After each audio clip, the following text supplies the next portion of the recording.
देश भर में 79वें स्वतंत्रता दिवस का जश्न मनाया जा रहा है। दुनिया के अलग अलग देशों में भी मौजूद भारतीय धूमधाम से आज़ादी का जश्न मना रहे हैं। म्यांमार के यंगून में भारतीय दूतावास में स्वतंत्रता दिवस का जश्न मनाया गया। म्यांमार में भारतीय एम्बेसडर अभय ठाकुर ने ध्वजारोहण किया। इस मौके पर बड़ी संख्या में लोगों ने हिस्सा लिया। हिंदी खबर से बातचीत में अभय ठाकुर ने कहा कि आज का दिन भारत और म्यांमार के लिए ऐतिहासिक दिन है। दोनों देश मिलकर काम कर रहे हैं। आज हम दोनों देशों के लोगों के साथ मिलकर स्वतंत्रता का जश्न मना रहे हैं।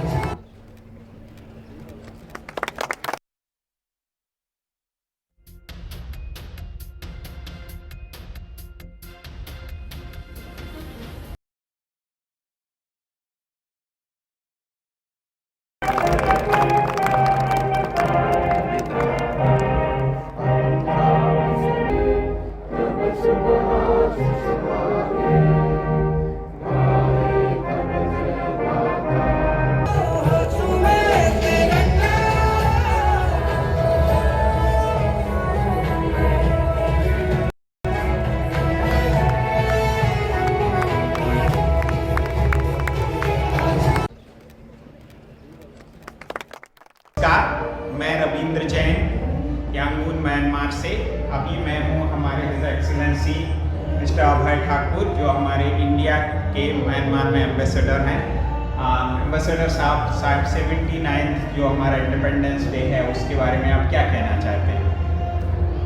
आज बहुत ही भारत और म्यांमार संबंधों के लिए एक बार फिर बहुत ही महत्वपूर्ण अविस्मरणीय दिन है, क्योंकि न केवल भारतीय समुदाय जो यहाँ पे हमारे साथ भारतीय नागरिक जो यहाँ रहते हैं, अपितु बर्मा का बहुत बड़ा भारतीय समुदाय PIO कम्युनिटी भी हमारे साथ जुड़ता है।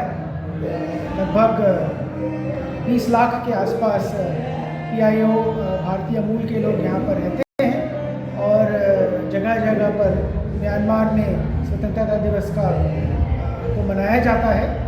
साथ ही भारतीय दूतावास में भी आज हमारे साथ लगभग 400 से 500 लोग आए हैं और सबके साथ मिलकर हम एक अपनी स्वतंत्रता का जश्न मना रहे हैं। हाँ, मैंने देखा ये आज तक मैं पिछले 14-15 साल से आ रहा हूँ इधर ये इंडिपेंडेंस डे सेलिब्रेट करने के लिए। आज का प्रोग्राम बहुत ही अच्छा था। आपको और आपकी टीम को बहुत बहुत बधाई हो। और इसके अलावा सर, जैसे एक और चीज़ मैं पूछना चाहूँगा आपसे कि बोला था कि इस साल आपका इंडिया म्यांमार का जो बिजनेस है वो लगभग 23% से ग्रोथ की हुआ है। तो अगले 1-2 साल आप कैसे देखते हैं? ये मेरा पहला क्वेश्चन है। इसके अलावा एक और मेरा क्वेश्चन है कि हम स्पेशली इंडिया एजुकेशन और मेडिकल टूरिज़्म में आपकी कैसे हम आपके कहे अनुसार आगे बढ़ें तो ये बिजनेस और ग्रो करें? जी, भारतीय संबंध म्यांमार के साथ बहुत ही गहरे हैं, बहुत पुराने हैं। लोग साथ साथ मिलकर चलते हैं। इसमें एक बहुत महत्वपूर्ण आयाम हर साल दर साल मजबूत होता जा रहा है, बढ़ता जा रहा है। पिछले साल हमारा जो द्विपक्षीय व्यापार था, बायलैटरल ट्रेड थी, 23.5% से बढ़ी थी।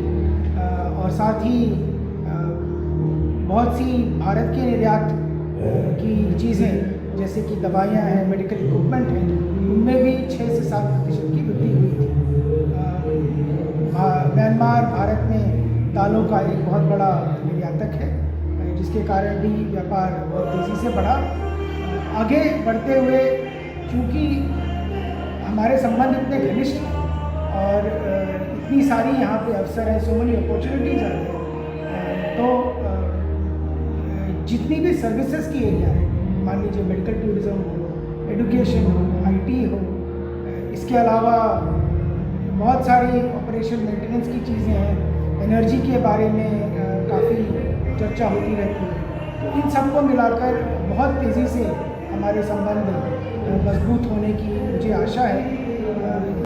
Thank you ambassador Ravindra Jain, भारतीय न्यूज़ के लिए आपसे मुझसे बात करने के लिए। Thank you sir. धन्यवाद।